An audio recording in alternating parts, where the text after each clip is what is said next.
today. Tuki finds the ball on his 22, picks it up and takes it himself, and safe play from the former Queanbeyan Rugby League player. A little bit slippery down there. He had to drop nice and low, did Callum Smith, to get that one.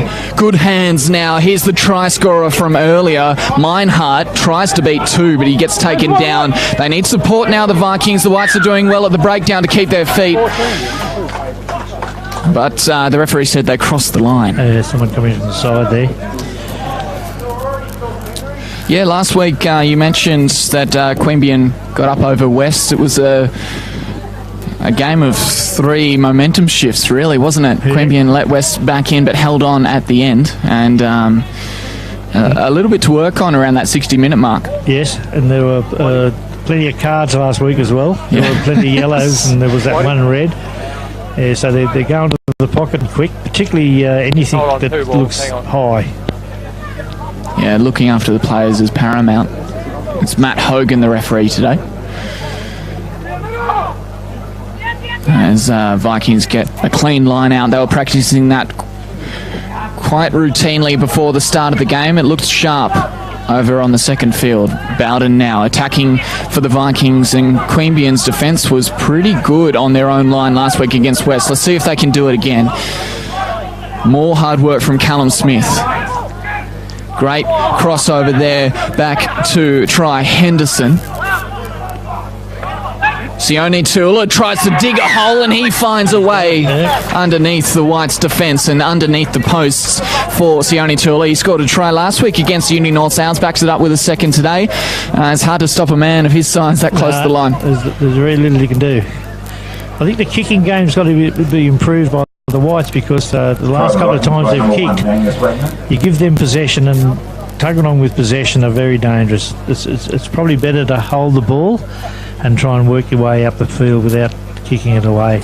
And especially when you've got a couple of flyers in your back line. Nasuva, no slack, but of course Tauki has managed to get it back up to Queanbeyan's line, but well before they can reach him whenever they've kicked it out to the back. I can't see if is Joe Langtree on the other side? I think he is. Yes, he is today, and he's another speedster. That's right. He's caused us grief in the past. So they're back three. You don't kick to them. No. Yeah, he could have thrown that one over, Tauki. He missed a conversion last week against the Owls, which forced the draw after Taola scored. So he would be happy to slot that one through and squash those demons. I'll just make the point that Tuggeranong is running downhill towards the creek, which is probably worth, I'll say 10 points, just to give it a figure. But it is. So it's 4 points to nil. It's only a 4-point margin. That's right. That man you just spoke about before regathers for the Vikings, Langtree, and he flirts with the sideline, but Vikings are able to keep him in. Strong run there from Jory Vavoda. Torpedo is the option from Lolosio. The 18-year-old has not looked out of place so far this afternoon. Quick hands and good kicking. Here he is, just past the 10-metre line. Was Jamie Marmont. He had a good game, a try to him last week, and he was named in the team of the round for the Griffin John Dent Cup. In fact, I think he's been named in 2 this year. Yeah, so 2 of 3, which is a great effort from Jamie. Like him and Pence are the only surviving members of the 2008 Premiership team, so it's a pretty good effort for those 2 blokes. Everyone else retires when they're 30. Excellent energy from Tuggeranong Vikings. No 30-year-olds out there today on either side. As the ball's flicked nice and quickly to Rhys Griffiths once more. It's hard to call this Tuggeranong side field because they've got 3 blokes with exactly the same long blonde hair and headgear. I think it's a new Tuggeranong look. That's right. Wonder they're not wearing Ugg boots, just to top it off. Fans of the show Vikings, perhaps, as they come up to the 10-metre line. Vikings doing really well to retain possession. We said that the surface was really nice before the start of play, Phil, but it is a little bit wet out there, so they've both sides with only one knock on between them. The ball comes back. Offside is the referee's call. We're playing advantage now. Bowden gives it back to Lolosio. And he's quickly to the try scorer, one of, in Sione Taula. And we will come back to that offside call from earlier. So a little bit of ill discipline early on. Paul Dillon's message to the players right now? Well, I think referee Hogan, of course, he's probably the more experienced of the group of first-grade referees at the moment. The rest of them are pretty young blokes and they're having a go, but Hogan is a more mature approach to the game, and I think the players have a lot of respect for this bloke, so I think you'll see a nice, clean, open game, even though the Whites are giving away these odd penalties. And so they find themselves right on their line once more. The Vikings have been known to play the Brumbies' favourite attacking option at line out this close, but they don't get the opportunity. Clearing kick over the shoulder to Langtree. And he sends it back to Tukey. And this is the issue. They're going to counter here and they'll make ground. Yeah, and it's a broken field of play. Whites have not come up in a single line. The ball has come free, though, and picked up by Jones, the skipper. Douch kicks it end over end, and it may find touch. It is going to find touch just past the 22 down there. Good option from Douch, field position. I know you were saying before that they want to keep possession of the ball, but his players were not ready to back him up if he was going to take the tackle. That's right. I just said the complete wrong thing, and he's turned it around the other way. And I see Tuggeranong got 28 blokes up there warming up, just in case. That's right. That's full second grade side is ready to go. I asked them for their reserves list before, and they couldn't tell me because they weren't sure everyone was an option. Jamie Marmot, the man we were talking about before, where he gathers, and this back three of Queanbeyan Whites is just as damaging as Vikings. Douch takes it up. Phil, you may be able to shed some light. We had a bit of a chat last week in commentary about, and stolen right now by Wagner. Douch tried to get back up onto his feet and find an extra few metres because he didn't have the support to drop the ball yet, but it was stripped. Now Vovoda, he hands it back. Ooh. And a big hit. Queanbeyan just past the halfway line. They want to keep Vikings in this side of the field. Henry to Teuki, and he's got one man on the inside. That looked very similar to the earlier try. Meinhardt couldn't get away, though. There were two men on his shoulders, and they take him down. Wagner once more gets a few extra metres, and Vikings find themselves in familiar territory early on in this game. Queanbeyan are on their heels this afternoon. Phil Hawke. Yes, they're certainly running at us, and we're not putting them on the deck very early, and there's plenty of support players from blokes like that, like Wagner and Meinhardt and Henderson are right up the ball all the time. Again, they got a line out very, only about 10 metres out, and they lost the last line out on the other side, but this time that you would think that they'll roll it on, and there'll be a lot of pressure on the Whites to hold them out here. Yeah, of several lineouts, Michael Henry has only missed one. This one is his second, and it has been sent back to Goddard, and he chooses to clear the ball again. It is a foot race now. Goddard leads the pack, so they're all onside. Meinhardt with the ball in hand sends it over his left hip and out of bounds on the full. And so it will be Queanbeyan's lineouts. We're playing all over the park this afternoon. We've on the left wing today. We've got Lani Tia. That's his first appearance in first grade. He did play with us 2 years ago, but he had a year off last year. He comes into the side because one of the most exciting young footballers in Queanbeyan, Patel Lafoe, had his eye socket broken a couple of weeks ago. Oof. But when he comes back, people will step up and take notice of him. But Lani's an experienced footballer, and I'm sure he'll do his job out there today. Speaking of experienced footballers, there's Morgan. He takes it a couple of metres past the halfway line. And he's probably having his best year for a long time. Yeah, he was excellent last week. As soon as he got the ball, something happened. Quick hands to Nadruku. There was no one at home, though, as he tried to send it over his left shoulder, but it goes over the touchline in front of that healthy crowd on the other side of the park. So another mistake. We'll see if it proves costly. Vikings just inside Queanbeyan's territory once again. That eye socket injury is, what's the prognosis? How many weeks does that take to... Probably 6 to 8 weeks, Yeah, gosh.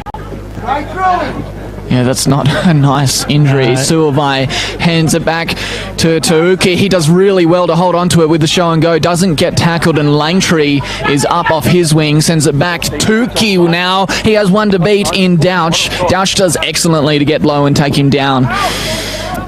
Back to the centre of the park. Improving the difference, isn't he? Absolutely. Lolosio and the try scorer once more. He's doing the hard yards this afternoon, Sione Taula. Back for Griffiths. Another forward who's been willing to take the majority of the work early on in this fixture. And it's pick and go now. The Vikings just short of the line. Slipped back. Griffiths finds himself with the ball once more. The Vikings are up, but the knock-on is the call you can hear there from the referee. So playing advantage over on this side. Yes, they're dominating, there's no doubt about that. And Tuaki, it starts every time he touches the ball. They'll be an awfully strong side when they get a few blokes back, won't they? Oh, will they what? Andrew Robinson, one of those players. I don't know how they're going to fit him in with this backline firing. I don't know where Isaac Thompson is. Is he out injured? Yeah, he's done a groin injury last week against the Owls. So he's back in a couple of weeks. Then you got those Swain and Oakman Hunt. That's right. A damaging side, and Royals have admitted that this year might be a bit closer than last year for them. I think so. It's a lot tougher, the comp. And here's that Maul option that we were talking about before. They haven't had the opportunity yet because the lineouts have gone missing, but Queanbeyan with all the work to do now. Let's see whether the Vikings can make it over this line. And knock on is the call. White scrum it will be, so they get out of jail there, Phil. I'm enjoying the referee. No, he's good. He's a good clear job in his calls, isn't he? And is. It's good to hear him talking and informing everyone what the decision is.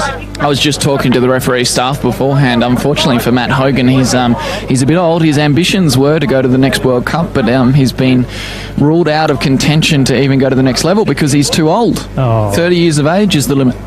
You're not serious. For real. That's what they say. Mr. Turnbull said you don't have to retire till you're 70. Well, he doesn't have to retire, but he has to stay in the lower grades. Yeah, well, I suppose Louise Burrows probably feels a bit the same. They've told her she's too old to play Wallaroos, you know? Yeah, wow, really? Is that... I think if you're good enough, you play. She would be willing to go around until she's 70 as well. Yeah.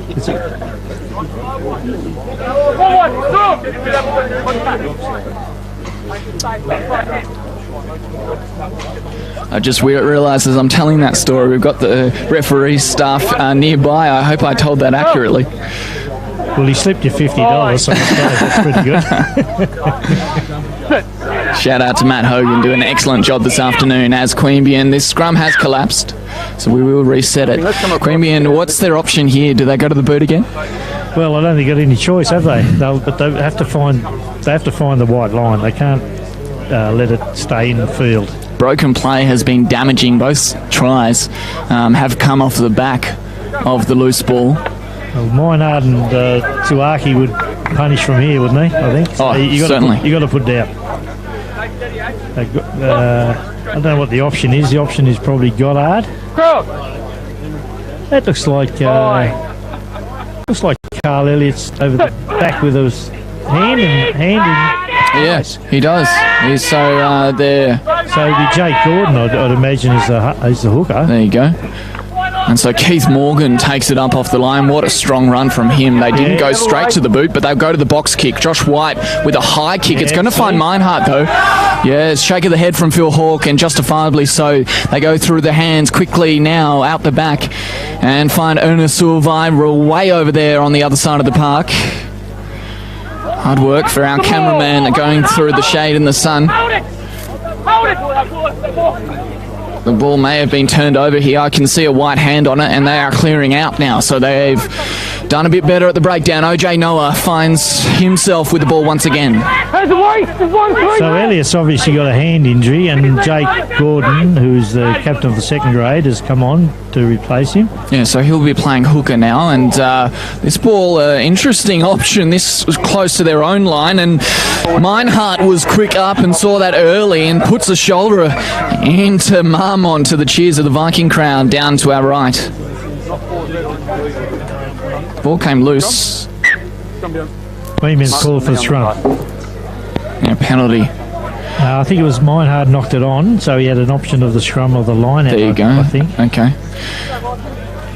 Well, Ryan Jones starting this week. It was an interesting turn last week. He had to go on to the bench because it was a late inclusion for Les Macon. Yes, well, what happened was Ryan had a bit of a back injury from a work-related incident.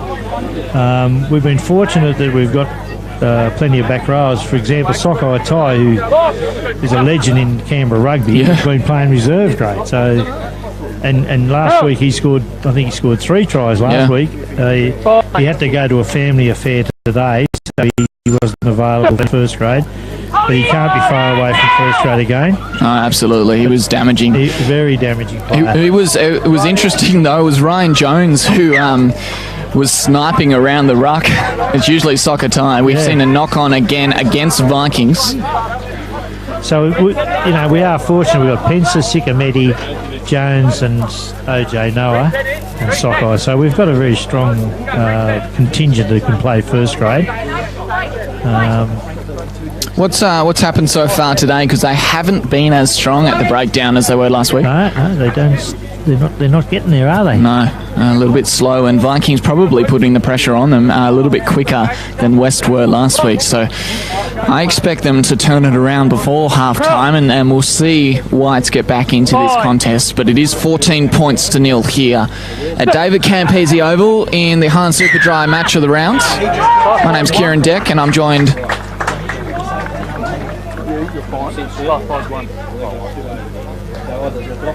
in commentary by Phil Hawke. And Goddard will make the most of this penalty, kicking it around his body.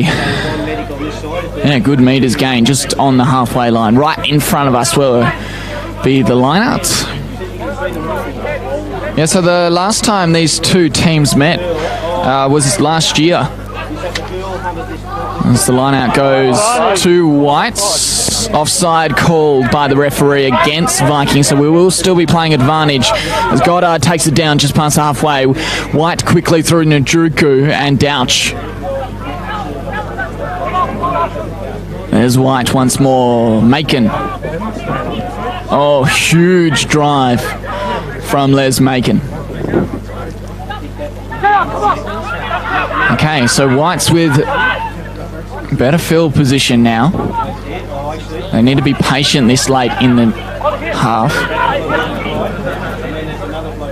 Chip over the top. It has collected Vavoda's hands, but a penalty will be called. Playing advantage was the referee. Coming back to an earlier offside right on the halfway line, so they'll gain a few extra metres. And you think this would be an opportunity that they'll need to take at this level, Phil? He might have a shot here. No, he's not. He's going to go for the line. It's not beyond Goddard's distance, but they've decided to play the line, so I suppose it's early days. In the second half, Queanbeyan are running down the hill. Get a try here or a score here. It could just urge him into a bit more action. So Ryan Jones gets nice and high, and White quickly out for Goddard, and he has his first option, which is Macon. White once more for Jones, the skipper, and he passes quite flat. And running around his own player was the call. Tough call, but no, fair enough. So Morgan getting in the way there. Yeah, unfortunately, and that takes the sting out of the attack for the Whites. I was just about to say in the last game, They played twice last year only, which is unusual because usually they find themselves against each other in the final. But it was round 4 of 2017. The Tuggeranong defeated Queanbeyan 59-15 at Viking Park. Then they came out to David Campese Oval in round 12 mid-year for a Tuggeranong victory. Slightly closer this time, and it was a turning point when the hooker Carl Elliott, who's now off injured, was given a yellow card with 12 minutes remaining, and they came from behind Vikings to beat Queanbeyan. One thing you can guarantee with Carl, he likes a playing deck, so he's not been short of yellow cards in his day. Yes. Yeah, well, that one was for a little bit of hot-headedness, allegedly. Ryan Jones takes it up to the line. And Darcy Swain was the man of the match in that game for the Vikings. He's not here today playing for the Brumbies, the 19-year-old. We've got an advantage play here because the Tuggeranong bloke attacked the head of Goddard. But he might... And we've got a bit of a blue back in the background. Yeah, a couple of words to say to each other. It's Pencer on the ground with Smith. But it has come back to Teuki. He knocked it on there and given Whites probably their best field position in the game so far, running uphill. I'm glad he can make a mistake. Yeah, that's right. It was a little bit laxy-daisy from him. He's been so switched on in this match. He seemed a little bit cruisy with it. Maybe thinking about the advantage more than what he had to do, and the knock-ons gave them an extra 30 metres to play with.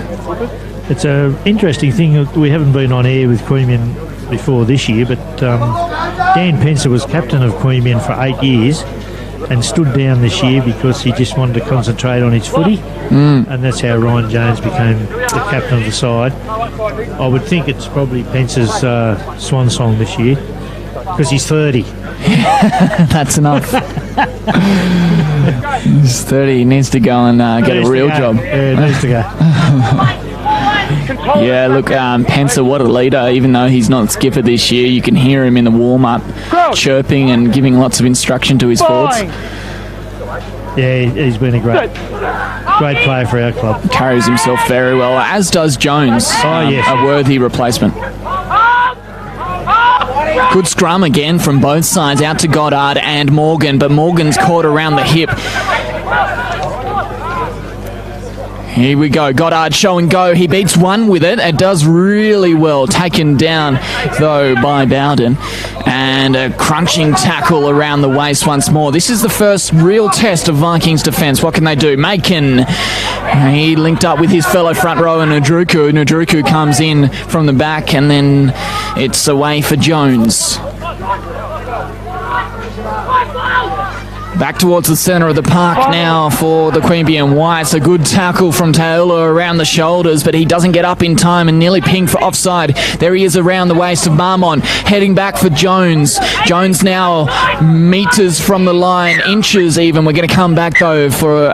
Someone might be going to the... Yeah, he's blown time off, has Hogan. Yeah, Taola. Often you look at a bloke like Goddard and you think, he's a fancy 5'8". I tell you what, he's one tough kid. Yeah, absolutely. He doesn't mind getting hit, and he doesn't mind hitting them either. So don't let the orange boots fool you. Yeah, for a young bloke, I mean, he's a tough player. Yeah, he threw himself at that West defence last week all game, and he showed it just now. Phil? Every now and then he does a very effective tackle to stop them in their tracks. He's a very, very outstanding talent, I believe. We had a bloke last year called Liam Mosley who came from Queensland to try and break into the Brumbies, and we were very happy with him, but they weren't looking at him, so he went back to Queensland, and fortunately this young bloke stepped up. So we are lucky because finding quality 5'8" these days is very difficult. Not many clubs have got a lot of good quality 5'8".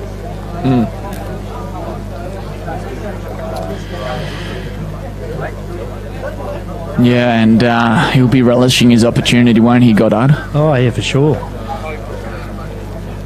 As we take a quick breath. So Vikings now with only 14 men on the park. Taylor going off with a yellow card. I didn't quite see the call, but I think it may have been for an offside, professional foul.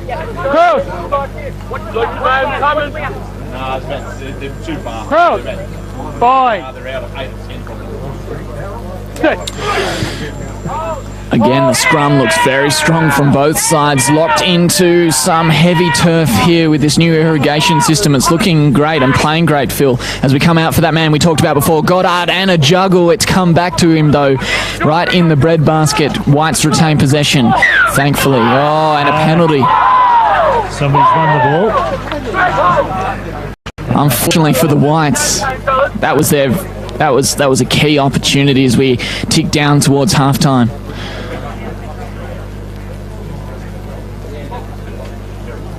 Yeah, Billy Chalker must have got tackled and they got over him and didn't release. So we go back to the halfway, or roughly so. Yeah, he threw himself at the line, didn't he, Chalker? Nah, when you put your body on the line like that, sometimes... So it's been interesting, really. Tuggeranong have broken out twice and scored twice, and then from then on it's been a bit of a knuckle between the two 22s, hasn't it? Hasn't much else has happened. Yeah, that's right. And I think even from the set piece, we haven't seen a lot of clean play. It doesn't look like either side is going to break through. So it's in the broken play that Tuggeranong's been the most dangerous. Something a bit different here, but Marmont's smart enough to cover that. White once more. He sends it back quickly to the skipper, Jones. And he finds Lani Tiatia, who hasn't had much of the ball so far this afternoon. Back to OJ Noah. On the halfway line is where he skips and he finds himself on the ground 5 metres past it. Back now for Goddard. Good searching ball for Marmont in space. He's got Meinhardt to beat. Meinhardt is up to the challenge, though, and they cover quickly. It's backs on backs at the breakdown. Jones sees a gap and goes for it. Flicks it up for Douch. Douch is there, spins. He takes one on the shoulder from Sulvai, but goes to the ground without losing much air from his lungs. Now back to Goddard. And he skips two. And it's on the wing now for Les Makin. He flicks it back to the inside. Who has he got? He tried to find someone. It's got into the Vikings' hand, and the red and white stripes have it right there. And it's going out on the far side. Against the Whites. Against the Whites, yeah. Unfortunately, again, another stinging attack. Falling short. So this home crowd a little bit quiet now, Phil. Yeah, we usually have Old Boys Day when we play Tuggeranong, but we played Tuggeranong this year 3 times in the rounds. You know, every second year we play teams 3 times. Yep. So the Old Boys Day is the next time that Queanbeyan play Tuggeranong here at Campese, so there'll be a lot more noise and sledging at that game, but it is very quiet, isn't it? Sledging's all right, but ball tampering's no good, okay? Just as long as we stop it there. Why? But the conditions, I mean, here we are sitting in the sun worrying about a sunburn. You know, it's unbelievable, isn't it? It's unbelievable. Yeah, we don't actually have a clock with us, Phil, but how close do you reckon it is to half-time now? Oh, I'd say less than 5. Yeah, we've got to be ticking down. We're having trouble with the scoreboard. It doesn't want to work. It didn't want to work against Gungahlin. It doesn't want to work today either, so we're going to have a real good look at that before the next home game. Taking an extended holiday. Lola Sia wants a break for his men too. And kicks it out. Taking their time. Oh, we're going to come back though for the penalty. Lola Sia, just 18 years of age and a promising young man. What have you made of the 2 number 10s so far today, Phil? They're both very good. Yeah, no, it's good, isn't it, that we've got these young blokes coming through, and I haven't seen much of the Tuggeranong 5'8", and they've had a few different 5'8s over the last couple of years, you know. Last year they had Was it Fred Tiat or Fred somebody or other? Yeah. I don't know what happened to him, but I missed last season. It was Isaac Thompson who went away and played for a Japanese side for the season. Yeah.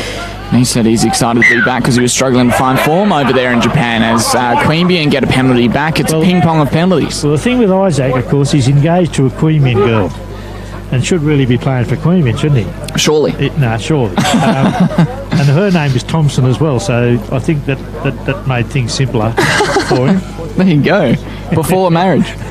Yeah. Wow. So we're going to have the shot here, which probably signals that we are on half-time, I'd say. 14 points to 0, and this is an important kick for Goddard. He kicked fairly well last week. And all season, really. Yep, hasn't really had a bad day. Yeah, he's only second in the point scorers to Pedro Rolando of Royals. 24 points to his name, 9 conversions and 2 penalties. He needs to score a few tries. I think Pedro's always good for a try. Yeah, he is. Although his boot is one of the best in the competition. Rolando has 25 points, just one more than Goddard. This will take him clear of Orlando if he's not having a good day out at East, but I'd say that he's probably kicking true. You missed that Again, one. that one has gone to the left of the uprights, and moments away from half-time we feel here with Vikings with 2 early tries. The first one to Meinhardt, JP Meinhardt wearing the number 11, and Sione Tuula scoring the second one, crashing over underneath the posts. He is now off with a yellow card. He'd be about halfway through his penalty. And 22 restart now. Good kick there from Lolosio. Plenty of ground, and Pensa winds up and strikes that Viking line right on halfway. That tree line coming across the park now. Offside is the call. We're playing advantage again against the Vikings. They have been a little bit quick to the mark today, and that wouldn't be their first penalty. So the referee had played advantage. So Teuki. They're going to take the line out. I like Hogan anyway, because what he does, he doesn't play those extended advantages. If you kick, well, virtually you kick your advantage away, yes. Which I think is a good idea. These people who get the advantage and then do some silly kick just to... I think if you kick the ball, the advantage is over. It takes the excitement out of the game, doesn't it? The ball just hits the turf and no one's really into it. Yeah, and so like speeds it up. It doesn't mean we've got to go way back over there for something that happened 20 minutes ago, you know. Like Goddard had to stretch for that one, caught it well in the end, and it went back for Billy Chalker. He's held up in the tackle. Remember, he was penalised for not releasing the ball, caught out on his own in a similar position on the field earlier, not rolling away against Lolosio this time. Gosh, a try would be good now for the Whites. They've had so much possession in this part of the park towards the back end of this half. Another shot from Goddard. But a shot is a good option. Yeah, I mean, Hagen's already sent one bloke to the bin. I think it's repeated infringements. And some teams, I'm not saying that Tuggeranong are doing it, but some teams have obviously you get 15 metres out and they'll just don't mind giving away the penalty rather than giving the opposition a chance to score a try.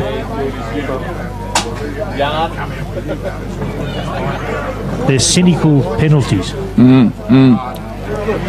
Yeah, and as you said, Hogan, one of the more experienced referees in the competition, is switched on to that sort of play. I'd say if they do it again, or next couple of times, somebody else will be in the bin. Yeah, I didn't know so. Yeah. Couple I mean, of guys. all sides probably do it. I mean, there's not... I feel like as well, Phil, this one is successful, so he finds his... Goddard finds another penalty and another 3 points to his name, so clears Pedro Rolando before we know how many tries he scored over at East this afternoon. Yeah, that's going to be an interesting game, isn't it? East and Royals. I mean, it certainly is. You know, East have certainly come a long, long way, and everyone's so pleased about that. They'll be stoked. They're third on the ladder after 3 rounds. Yeah, and it's not as if their Coles side's feeling strong, and you know, like this is good for the Canberra rugby, and the next ambition would be to try and get an 8th team. Like that'd be that would be something to look forward to. It'll be huge. Their win in round 1. It must have been fantastic. Oh, what a win it was! It's their first in 3 seasons or something huge like that. It would be, yeah. Yeah. As Bowden comes to the short side, and no one at home as Griffiths fumbles it backwards. He releases the ball, and there's been a turnover. Goddard's over the top of it, and great work from Goddard there. That was very strong from him, although he didn't have anyone trying to knock him off. Got right over the top of it and kept his feet. He can do everything.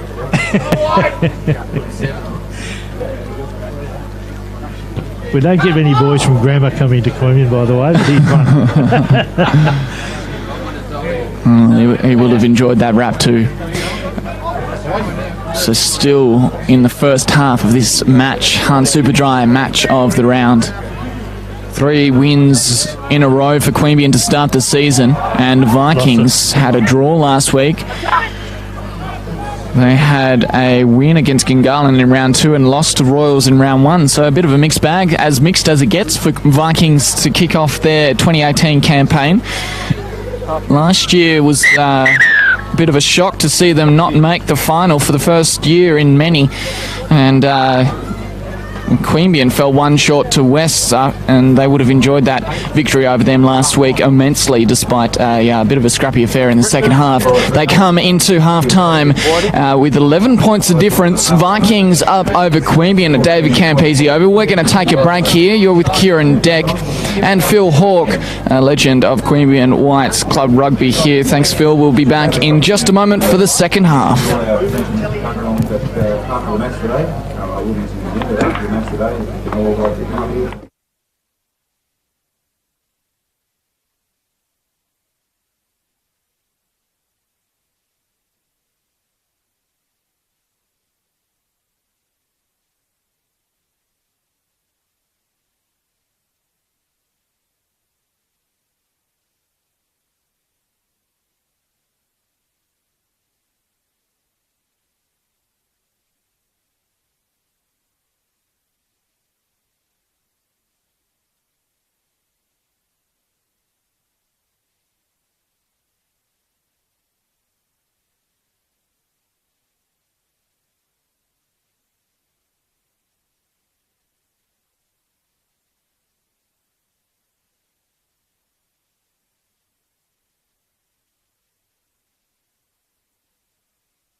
Welcome back to David Campese Oval for the Hunt Superdry match of the round in the Griffin Legal John Dent Cup.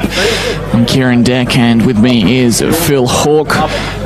Getting ready for the second half as the ball boys attempt to torpedo back into the centre of the field for Queanbeyan to restart here, with Will Goddard adding 3 points right at the end of the first half. Vikings scoring twice early on in the match through Meinhardt and Taylor. I can't see any changes. Certainly Queanbeyan has got no change, and I don't think Tuggeranong have got any at this stage. Both sides looking really fit, I thought, in the first half, Phil. Yep. They, as you know, both sides have got new coaches, and obviously the coach at Queanbeyan, a young bloke called Paul Dillon, has certainly stepped up the training, completely different sort of training, and the players have responded. And look, they are a lot fitter this year than they are last year. I'll give you an example. Some of the players are running over training in games 25 to 30 kilometres. Oh, wow. They've now... Lock on there from OJ Noah as it's flicked back. The one thing that fitness doesn't help you with is ball handling skills. As it sends it out now for... It was Meinhardt, and he's just short of the halfway line. Heading up the hill now, the Vikings, just past the halfway again. Come out with Taylor back on the park. He has served his 10 minutes. He has the ball now on the 10-metre line, and he tries to get himself down to the ground. There won't be any holding him up right now. Holt now with the ball. I suppose that's one thing we overlooked, was that Tuggeranong had 14 men and Queanbeyan couldn't score a try. So that's a pretty good effort by Tuggeranong to hold out anyone when you've only got the 14. Yeah, hence the cheers when they affected a couple of penalties as Sulfide gets wrapped around the legs by Morgan. Just as good in defence as he is in his attack, isn't he, Phil? Yep. As still in attack through the hands of Wagner, who has had his name in the team of the round for round 3, the only Viking to be named last week. Sent back once more, up for Sulvai, wrapped around the corner, knock on against Vikings though. Sulvai's little trick doesn't come off. The crowd knew what he was doing, and so did Whites, and Goddard now tries to gain an extra couple of metres, but he can't find the touch line, and so Tauki will send it back to Langtree. He's very quick, Langtree. Not like his old man. He is. Look at him go. And takes off. He found a gap through the middle. I wonder what he was doing, because there weren't many players out here towards us on this side of the park, but he certainly knew. Oh, and unfortunately for Vikings he certainly fans, runs better than his old man Pat, that's for sure. I'd say Queanbeyan are in trouble here with hooker, because Jake Gordon, who played the full second grade game, is sort of cramping up. I think that's... so they'll be looking for another replacement hooker, which I'm trying to think who might come on. For the Whites? For the Whites, yeah. Because they've already lost Carl Elliott earlier to a hand injury. I don't think he's going to stay on too much longer. Tauki now taken down. Yeah, I can see him limping too. So hopefully they've got an option there. Might be a shuffle around. Pencer was named at hooker once. I suppose that is an option. Pencer the hooker. High tackle. And as I said, we've got plenty of back rowers, so maybe that is the option. Yeah, so high tackle, they're looking after the players quite well this season, the referees, so that one, not much in it, but the referee was keen to call them back, and Vikings are opting to try and retrieve their 14-point deficit. They're kicking to the red crowd at the far end there. The reserves. 47 reserves that are up there. None of them are... Oh, I can only see 1 or 2 players suited up. Yeah, number 18 there. And the rest of them are awaiting their call. I love how you always finish my sentences, Phil.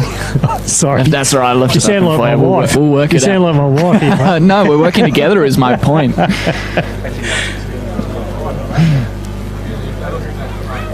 Your caring, loving wife, who you share much banter with, right? I didn't say that. Good. I was hoping you weren't insinuating it. Tauki now not a bad kicker, Tauki. Although he will be ruining the missed opportunity last week. That could have been got that. 2-1, but they instead it went to a draw against the Owls at ANU North Oval. What a clean kick from him, and they get back to that 14-point advantage.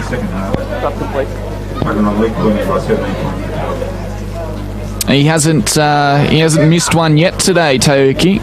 2 conversions from pretty much in front, and that one a little bit more tricky, but never looked in doubt. So Jake Gordon has been replaced by his younger brother, Ben Gordon. There you go. So Ben Gordon's wearing number 18. Family affair. Do you think he'll go to hooker? He's a very talented young fellow as well. Again, he's a Colt. Tiatia with a good offload, hands it back to Holland, who was another player named in the team of the round last week for his efforts. Neo Nadruku with a great run. He hasn't had much of impact with ball in hand. He's been a bit quiet today. Yeah, that's right. Usually he enjoys running the ball, and that one from Chalker, he's not having a great game this afternoon. That was a terrible pass, wasn't it? OJ Noah now trying to clean things up. That one's gone forward, though, and the referee will pull them back for another scrum. So I don't think anyone would doubt that this Ben Gordon is, or even his brother Jake would suggest that this bloke's got a great future in rugby, and has been out injured. Came back last week, and he'll probably end up being in the first grade, or finding a spot in first grade eventually. How old's Ben? He's only 19 years old. Yeah, okay, so he lines up next to a Queanbeyan, one of the most experienced guys, Nadruku there. He won't worry. No, he'll enjoy it. So Bowden to restart play here. In my count, that's only the second scrum that hasn't worked for these two sides. Been well matched today. Some 5-pointers need to come from this Whites lineup. 17 points to 3 is the score. Although the scoreboard hasn't been updated on the other side. Fine.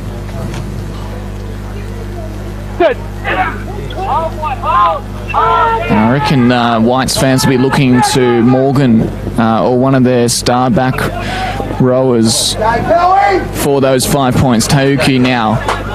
He's been shut down well in this second half. They haven't found much broken play. Good hands sent back there now for Griffiths, who we've talked about quite a lot this afternoon. Tauki has a couple of options. He goes to Lolosio.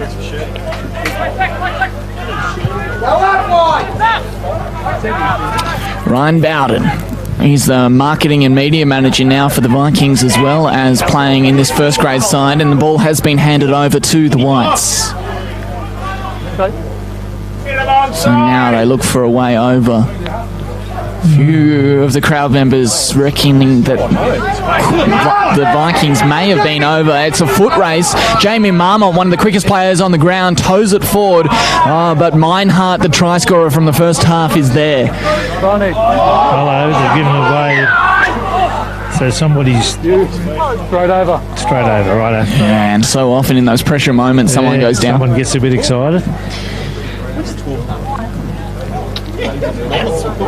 So a close game here at David Campese Oval. We're hoping for a close game as well tonight for the Brumbies up against the Crusaders. Excuse me. Yeah, the Brumbies out at GIO Stadium against last year's champions, and a few changes to that side too. You mentioned before Queanbeyan Whites player Andrew Smith will get a start in the number 12. How do you think he'll do? Well, the day he played for us, he was absolutely outstanding. He did play fullback, by the way, and his open running was just superb. And I'm glad he's getting a chance, because he's a genuine ball player as well. And I think one of the issues there is that the centres for the Brumbies may not be the greatest ball players, and I think Smith gives them an option there. Yeah. And, hopefully he goes well, and I hope the Brumbies go well. I mean, they need to chalk up a win, don't they? Oh, absolutely. And otherwise, it's probably good night. Yeah, it might be the last opportunity. Last week out there, we noted that the Jaguares posed a great opportunity to get some points on the board, and in our conference it would have really mattered. It's do or die this week, though. The only thing that's helping, of course, is all the other franchises, the Australian franchises, are losing games left, right and centre, so it's kept everyone in the mix, I suppose. Yeah. Still a long way back up to the top for a sausage roll, though. I hope that the Brumbies can squeeze their way back in. Back to David Campese Oval, though. We've had an extended break with the doctor coming out for Vikings. Maybe Lolosio just a cut on his lip. He's going to stay out there. He's got a new piece of face work as well. A couple of quick drinks and a regather for the Queanbeyan Whites. Hotly contested line out, but it comes back to Vikings. Holt again with the ball. Quick off their line this time, Whites. That looked more professional. Another penalty. Did you see what it was? I think it might have been offside. They were very quick up to the defensive line, and the ball comes loose out of the hands. I think someone... Taoki. Yes, I think he's had enough. Yeah, and you mentioned this before, that repeat infringements won't be allowed by the referees. We saw Sione Taylor for the Vikings go off.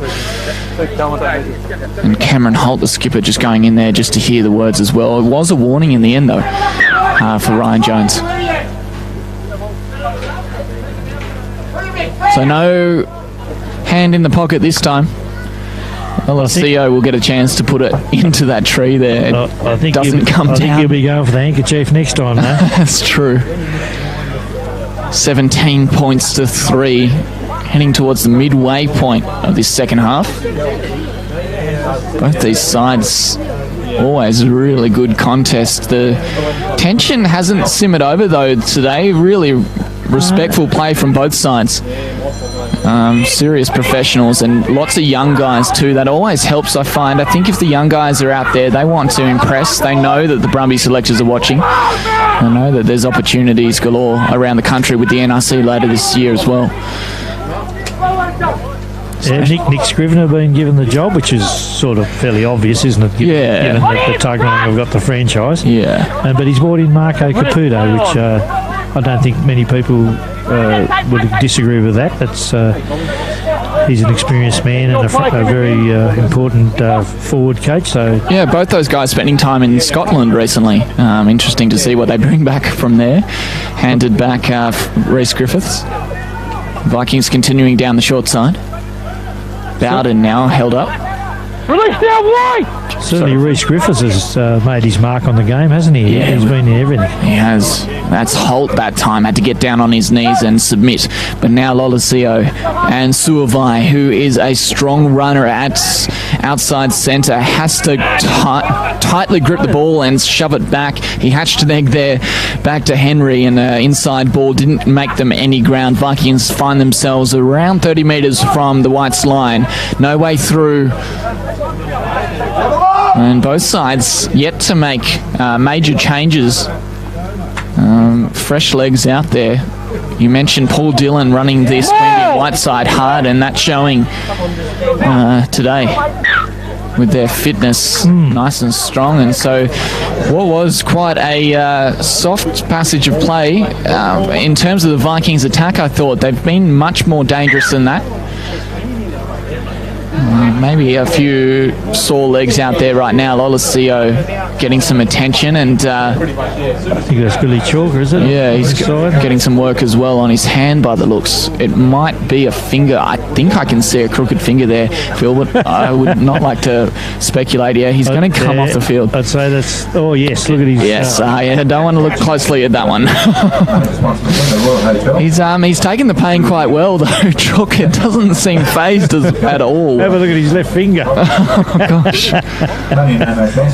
Yeah, so a centre for the Whites and a fly half change for the Vikings. Well, I've got no idea what they're going to do with the centres. We have a look down here. Somebody's... Oh, it'll be Zach Tarrant.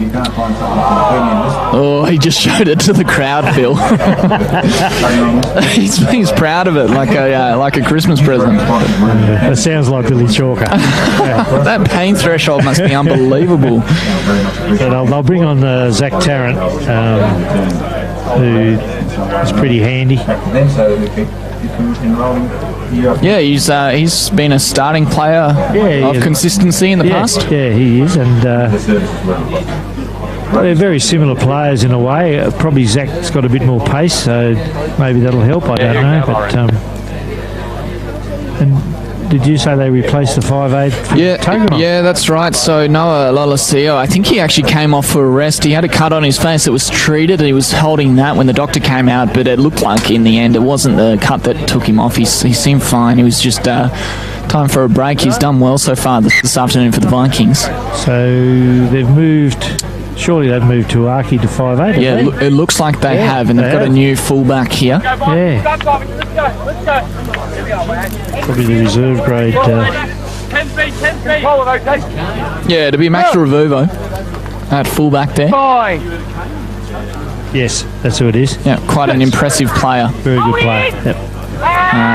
Unlucky, I'd say, not to be starting in this first grade side as well this year. He came down and a penalty at the scrum to the cheers of this Viking crowd. Well, they just destroyed Queanbeyan, so no wonder they're cheering. Yeah, that was a good scrum. It's the first time that Queanbeyan scrum has broken this afternoon. As you mentioned, Ben Gordon in the front row now. Missing Carl Elliott perhaps out there, who went off early in the first half. Yes, he's a very experienced player, and as you said, he's a bit close to the edge, I suppose. Aggressive. He plays with enthusiasm. Yes, he plays with enthusiasm. And Tayuki, another chance to add to his record. He'll be contesting for top point scorer soon as well. Vikings, if you're listening, it would be great if you could get your scores up there on the Brumbies page. We don't have their individual player scores on the Brumbies stats page, so I'd say that Tauku would probably be up there with Pedro Rolando and Will Goddard in top point scorers. He's going for another 3 points here, and he adds them, so it's 20 points to 3 here in Queanbeyan. The home side really been on the back foot since the start of the game. A broken play try from Tauki kicked things off. Then Taula crashed over right in front of the post, right underneath the post, and the only point scored by the Queanbeyan side to Goddard, a penalty just before half time. Surely one of the full-time employees at the Tuggeranong could get onto the website. Like Ryan Bowden, for example. It's a polite request, so that we can have the full stats up there. We see most of the other sides. In fact, I think East are the only other side who haven't updated their scores for the first 3 rounds. It's my guess that they are the ones who have to do the stats. Is that right, Phil? Yep. Each individual team puts them up there, and it's a great resource for us commentators as a selfish point of view. We're now in trouble here with Terrence just come on. Oh, no. I think Terrence just about to go off. Yeah, he's down. Angus Wagner, that's a tongue twister. Angus Wagner there as well, down for Vikings, the front rower. But they've got a couple of options, as you have mentioned a couple of times, on the bench. But Tarrant down means... he's only been on for a minute. Are we scratching for players now, Phil? I'm just going to have a look here and see who's stripping down.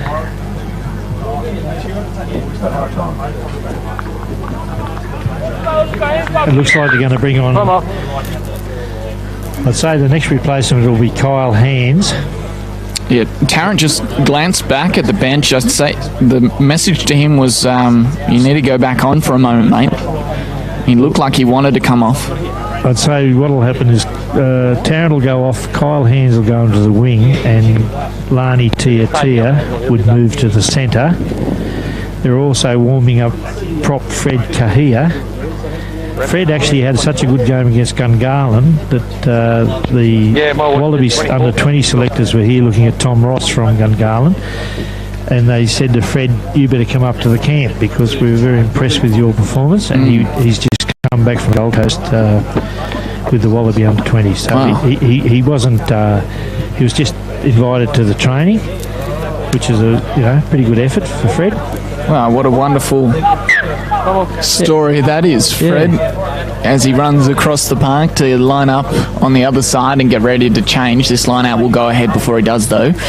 Michael Henry, a stalwart at this Vikings club. I was just thinking that, there wouldn't be many players for Tuggeranong who've played 100 games, but he must be close, I think he got it a couple of years ago, actually. Did he? Yeah, so 2016 rings a bell. Yeah, I don't have the stats in front of me. Ravalvo.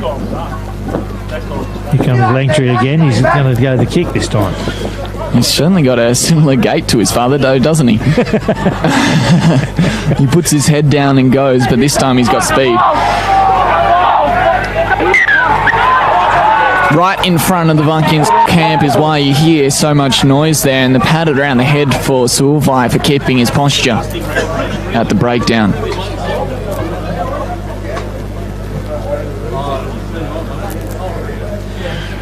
Just going to have a look around the grounds in a moment.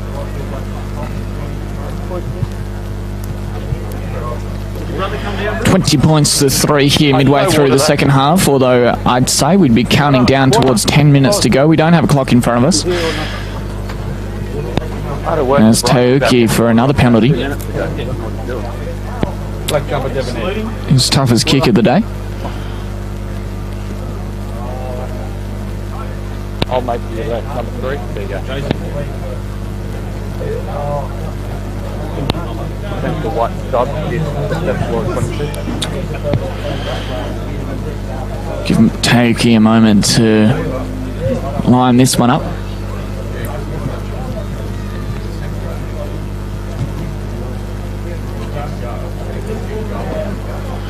He's got such a clean swing of the leg, doesn't he? Right over the black dot again, not in doubt. He's going to be a contender for top point scorer this year if he keeps healthy.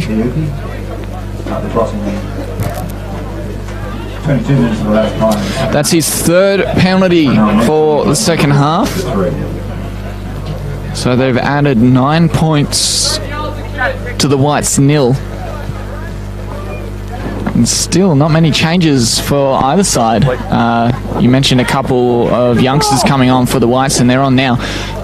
Stolen was Cameron Holt there, who sharked his teammate.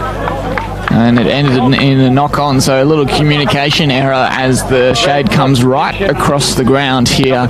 David Campese Oval, and time has been blown off with a couple of changes for the Vikings. So that man we were just talking about before, Michael Henry, leaves the field. He's another player alongside Cookie Burrows who probably play until he's 70. So Fred's on in replace of Niori Nadruku, and Kyle Hands is on this side on the left wing, and Lani Tia has moved to centre with Keith Morgan.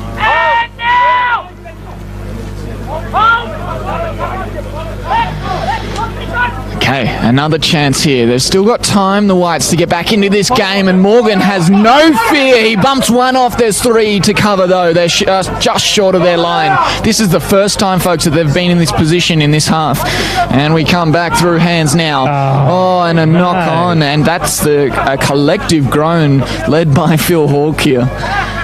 It was Tom Holland who had the ball, and he coughed it up, and it's going to be cleared by such a composed player, Tauki. Enjoyed watching him this afternoon. Yes, he is. He's got the goods, hasn't he? I mean,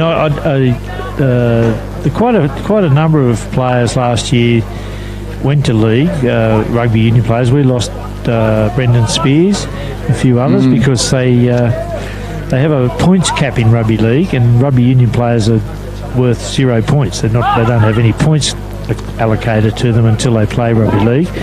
And the Blues, of course, had Queanbeyan. As Marmont takes a break and is looking for OJ Noah or anyone really, the ball was turned over once more. That looked good, but he didn't look for his player. Marmont sending it to ground. Up on the halfway line is Douch now. Little skip/trip into Langtree.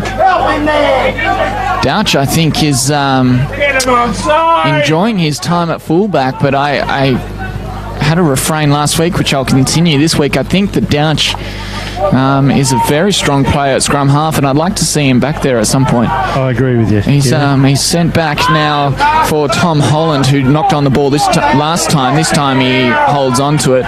Calls of offside from the Queanbeyan Whites crowd. Hands have lost it. Offside is the call. Maybe a repeat offence here, Phil. No, he's given a knock on to the Whites, but that bloke was so far in front it wouldn't have mattered.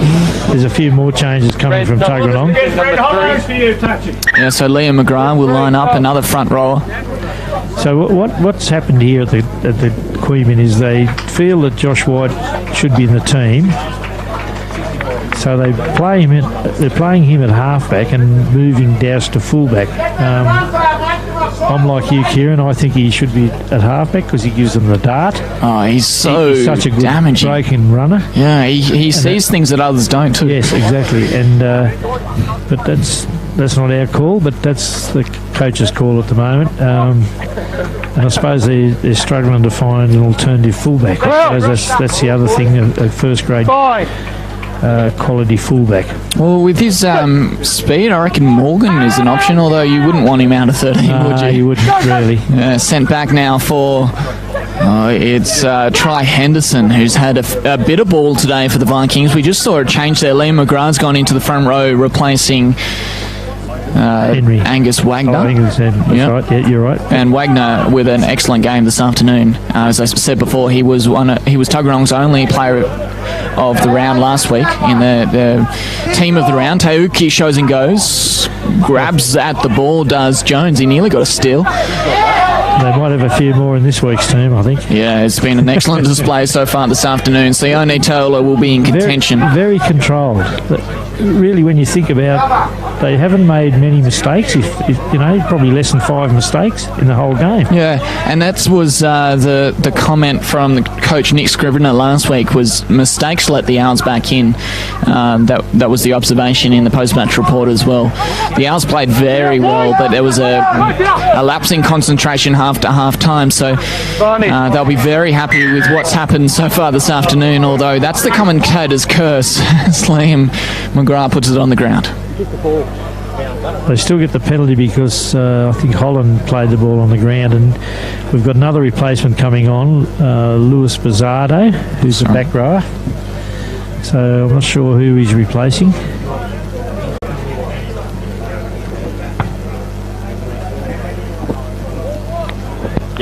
White substitution. Another youngster, Lewis. Yes. White number 4. White 4 sub. So he's replacing Josh Townsend. But Bizzardo himself's not a lock, so I'm not sure. Maybe Ryan Jones will go to lock. Hold. Time's off. Josh Townsend, pretty roughed up. He's obviously done some hard work without us mentioning much down at the breakdown. Well, he this is his first start in first grade this year. He replaced Toby Wilson, who's unavailable, so he's probably feeling the pinch here. Yeah, Teuki playing fly half, and he gives it out. Rivalvo now, he finds Langtree, and Langtree just jolts back and forth. That very measured play has made for unexciting passages, but Vikings will be very pleased with how disciplined they've been this afternoon as they find Teuki once more, who's doing just as well at fly half as he was at fullback. Another option for him. He takes it up himself this time, a high tackle. Yeah, and it will be called. Advantage is the call. Sent back through for Voda. I suppose we go back to half time. It was 14-3 to Tuggeranong, and in the second half nobody's managed to get a try, so probably a fair indication of the game. Yeah. Except that Tuggeranong have just dominated with their ball, and of course getting just building on penalties. Sulvai very good at that. He just gave it back to Teuki, but maybe a reflection of them not working together as well as they'd like just yet early on in the season. Sulvai, an extra playmaker at 13 sometimes. Bowden takes his time, a little bit of scuffle at the breakdown. They go short side for Veravalval. Knock on. And a knock on against Vikings is the call, so out of jail once more. But we would come back. Another penalty. Yeah. Relentless pressure for this home side. Meinhardt wanted to restart quickly. He was one of the try scorers in the first half. That's a really good point you make, Phil. No tries in this second half. Both sides defending very well. And he's coming up for the kick again. Yeah. Yeah, and another reflection of their position. They know where they are in this game, and they're very happy to just keep adding the little points. Yep. 15. It's starting to look like a bit of a flogging, but it's not really when you consider that, that it's the penalties that are keeping them ticking away. And although I'd say they've dominated, you can't doubt they've dominated the game. They've dominated the territory. Yeah. They've made very few errors. And I think credit goes to Queanbeyan too, because they have played well. They haven't made as many errors as they did around the 60-minute mark. No. We're heading into the final moments of this game. Just inside the post, and Tauki cleans up again into the construction zone back behind the post. But yeah, Vikings have played better. It's just, I think it's as simple as that. Queanbeyan haven't played bad. They just haven't matched this Vikings side this afternoon.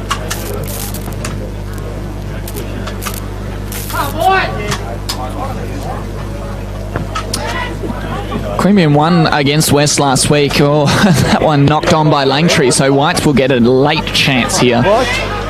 Advantage. The referee wants to see where this goes. White back for Gordon. Goddard again. He hasn't seen much of the ball recently. OJ Noah tries to squeeze his way through, but there was cover defence. Tauki dives on the ball. Sent back for Ernest Sulvai now. More possession. Meinhardt back for Sulvai. Can he hang on to it? He does as he wheels and deals back onto his back. Turtles it up and the ball goes out. So I think it will be the Whites ball. I need my binoculars. Yes, it will. But see, I think that's indicative of the difference is that OJ should have just placed the ball and waited for support. He's tried to throw the Mercury, the great pass, and it hasn't come off, and then it's actually Tuggeranong's ball on the sideline. And again, they're only 22 metres out, so under pressure again. Vikings win the line out once more. Bowden searches for his Callum Smith. Cameron Holt is very similar looking, the skipper out there for Tuggeranong Vikings. Tauki was the first option, but Smith gets another run, and he pops it up for McGrath. Bowden digs in deep and sends it back. Tauki ends up with the ball. OJ Noah trying to make up for his mistake earlier by gaining a few metres in defence. Sulvai with a lot of work out there on the far side of the park. Once more for Angus Allen. Again, what?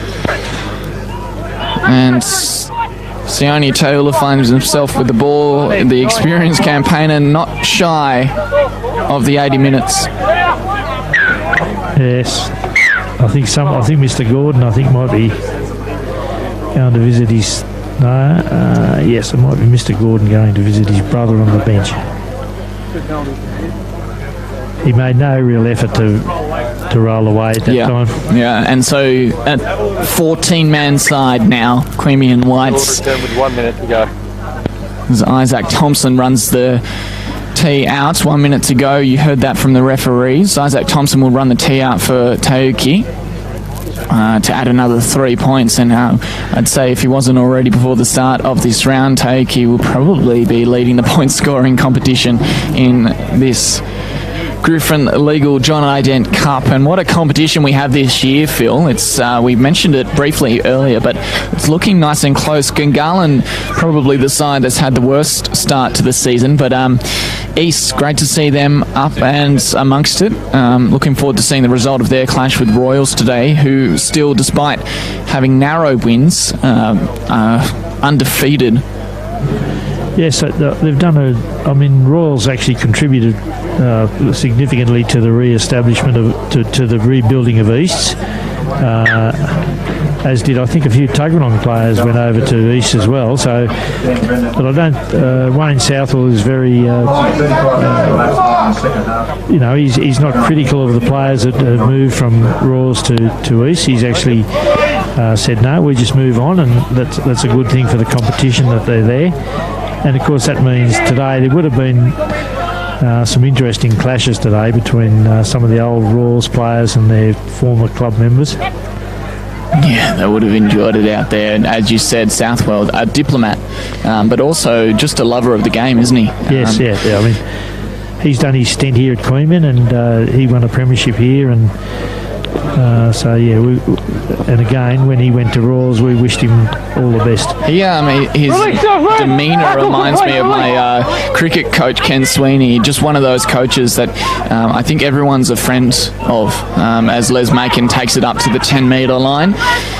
Both the coaches of these two sides today, well respected as well, as Goddard cops one around the shoulders. The referee was right on top of that, and the Queanbeyan Whites crowd think that it might have been a bit high, but Morgan plays dummy half. We got it for offside this time. So Vikings on notice once more. Need to find a way through. Broken play has been the only way these two sides have scored today. The defence has been outstanding, as Pencer with a short ball. That one just over the shoulder. Lewis Bizzardo copying it over his shoulder. We're still playing advantage here as Whites struggle to find meters. Come back infield towards me. It can't be long to go here at David Campese as Josh White with a quick restart. He beats three. They're all offside. And Ravalval is the final line of defence. Catches him around the chest, takes him down eventually. A few metres away now. A consolation try will be excellent for this crowd here. They've played so well and they deserve it. Penalty for the Queanbeyan Whites. Matt Hogan ruling a high tackle there. Do you go for the 5 points now? Yes, I think so. They've got nothing to lose, really, have they? They need to convince themselves that they can score a try. I can't see much point kicking a goal. A penalty would be much... if they can score a try off this, at least they come away with something. Tuggeranong will replace, bringing on number 21. Yeah, it looks like... maybe he's not gone on yet. Yeah, he's just sitting on the sideline and wait for this line out as Queanbeyan a couple of metres out. I don't think he'll get on. It's a rough call from the coach, isn't it? Can you just go on for 30 seconds? Queanbeyan right on top of the line. This maul seems to be working.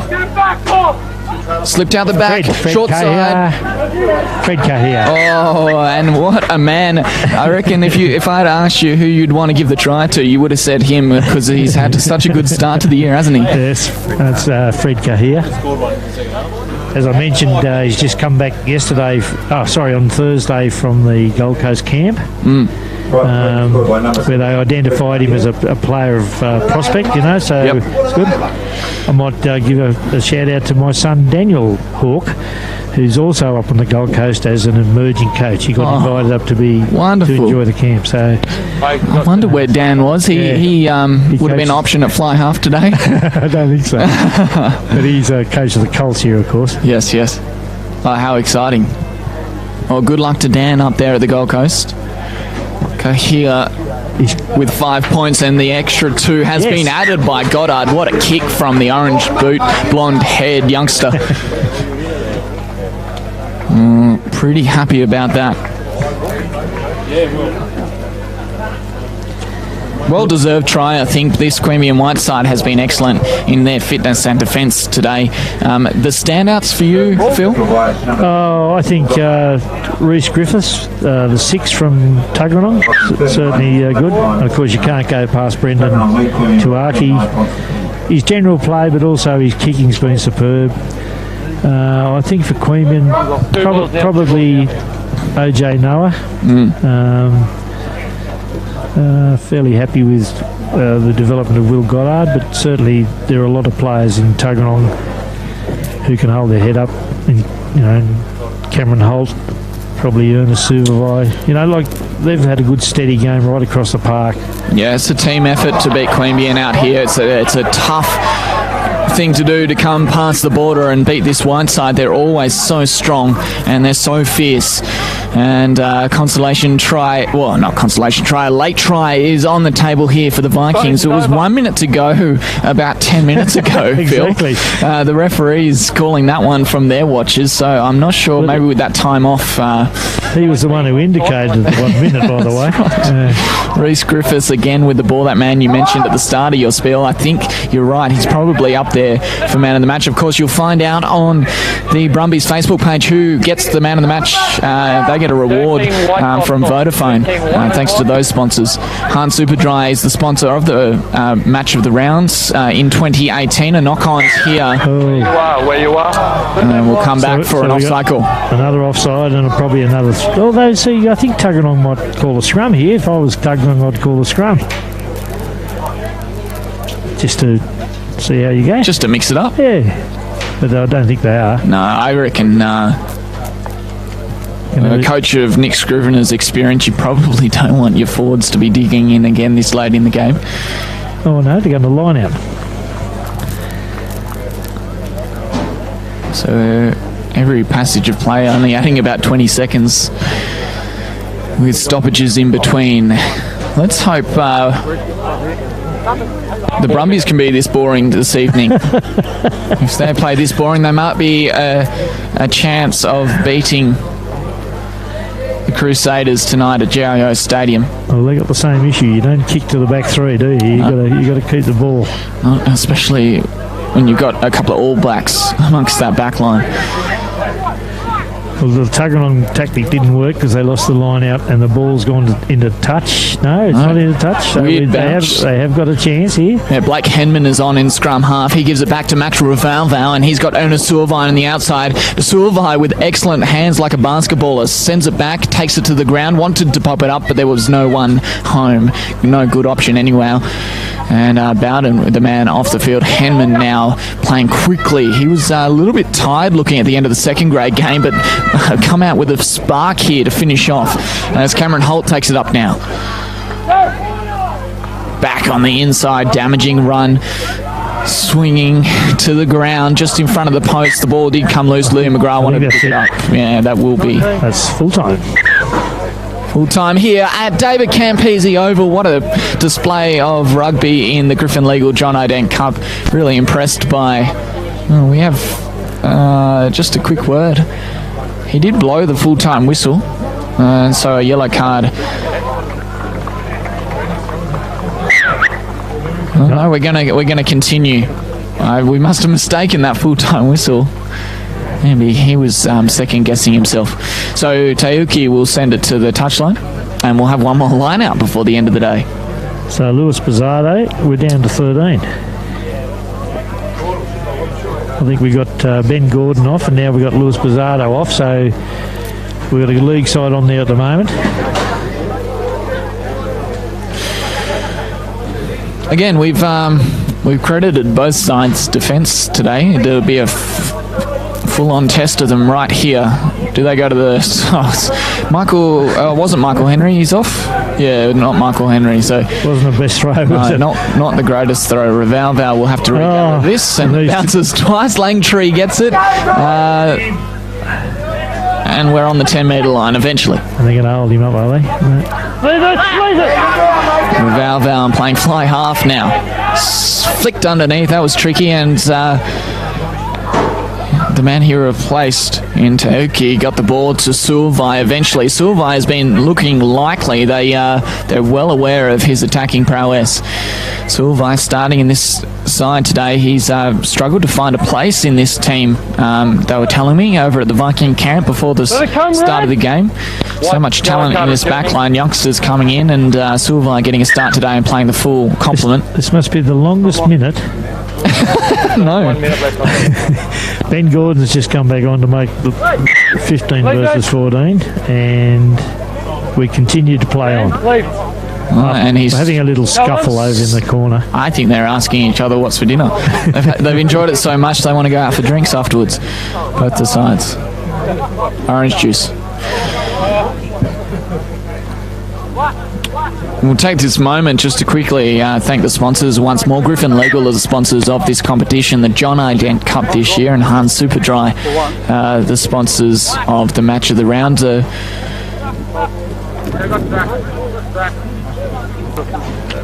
There are a whole bunch of others. If you're down at the ground today, you know, have a look at your Stampede.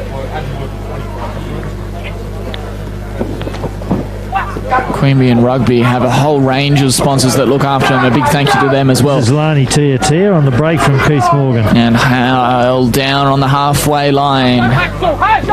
Still this game goes on. Flicked back to Ryan Jones, and he has knocked it on. It's the tail of the tape for this Queanbeyan White side. Flicked up Suavai, no look pass. It wasn't a great decision. The advantage was over, so we'll come back to Queanbeyan White's ball. Ryan Jones just saying, is it over yet? Didn't you say 1 minute to go? We heard him say 1 minute. He said it twice now. 10 minutes ago. He said it just a moment ago when there was a little scuffle on the other side of the field. I could hear him just briefly.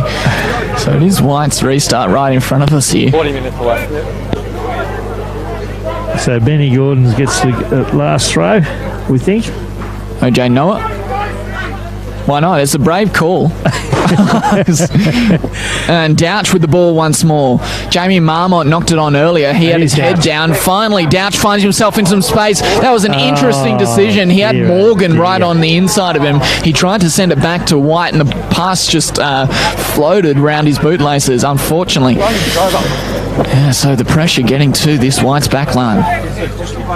You called that exactly right. He should have had Morgan on his left, and then he had another player further in, but he decided to cut Morgan. Now, why would you cut Morgan? Yeah, he was free. There wasn't a player on him. He may have seen a little bit too much of the fullback, Revalval. Maybe he thought he was covering him, but from our position, I thought he was free, Phil. Unfortunately, it's not to be, and the score remains 29 points to 10. As you said, it looks like a flogging, but it hasn't been here today. So the bloke's offside. I think he's called it.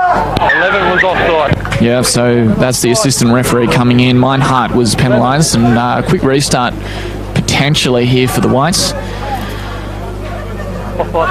Yep, chip and go. To no one. So Revalval to clean it up. Douch sensing the end of the game. The ball will be kicked out. Is this it? Is this it? Yeah, there it is. And the end of the game with the Tuggeranong Vikings travelling over the border to David Campese Oval and defeating the Old Foes 29 points to 10. So in the last three matches, Tuggeranong have won 3 between these sides, and they go a couple of points up the ladder. That was a good win for Tuggeranong out here today, Phil. Yeah, certainly they were the better side. Very well controlled. As I said, very few mistakes. They knew what they were about. Obviously, Scrivener's had a major influence on him over the last couple of weeks as he's taken over from Tim Sampson, and it must be hard to come in and then build a side in your own shape and what you want out of the players, but they certainly have responded today. Yeah, the former Wallabies assistant coach has plenty of experience to bring to this side, and no doubt that we're relishing the opportunity to train underneath him. Plenty of credit given to him so far this season, and that win probably the best reflection yet. Yeah, I think so. When you think they've won one, lost one, drawn one, and then they've come in here and convincingly beaten Queanbeyan. Although they scored their tries in the first half and didn't score any in the second, but they still dominated the game. You wouldn't have thought I don't think Queanbeyan really challenged much, and when they did, they made that silly mistake. It was always a silly mistake in their play. No patience, and they paid the eventual price. Yeah, so depending on the result in the Royals East game, Tuggeranong move into the top 3. If East win, though, Tuggeranong will still be in 4th, and we have a very, very close competition in the Griffin Legal John I. Dent Cup. Yeah, wonderful. Excellent. Thanks so much for your time this afternoon, Phil Hawke. All right, tunes and been enjoyable, mate. And my name's Kieran Deck. It's been a pleasure having you watch this afternoon in this game. What an excellent display. Stay with us. There's heaps more in this John Dent Cup competition brought to you by Griffin Legal. Next week we go to Phillip Oval. It's Royals versus West at Phillip. A grand final rematch. It'll be an interesting one there, so don't miss it. Same time, 3 p.m. next Saturday afternoon. Catch you next time. We'll see you home here again on Saturday the 19th for our home match.